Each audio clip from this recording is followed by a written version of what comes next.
હે સરકાર, આ 15મી ઓગસ્ટ આવે છે, આ લોકો આઝાદી આઝાદી કરે છે, આ છે શું આઝાદી?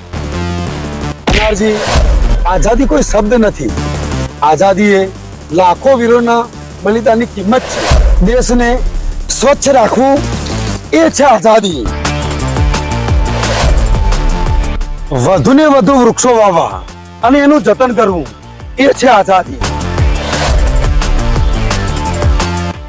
વડીલોને માન આપવું એ છે આઝાદી.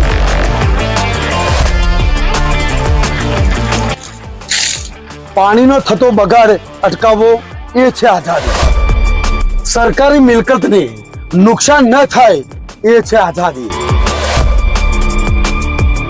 કાયદાનું પાલન કરીએ એ છે આઝાદી. સૈનિકોનું બલિદાન ભૂલીએ નહીં એ પણ છે આઝાદી. ખેડૂતોના અનાજનો બગાડ ન થાય એ છે આઝાદી. અને સૌથી મોટી આઝાદી શિક્ષણથી કોઈ વંચિત ના રહે. તો આવો આપણે સૌ સાથે મળીને દેશને સ્વચ્છ, સુંદર અને સલામત બનાવીએ. એ છે સાચી આઝાદી.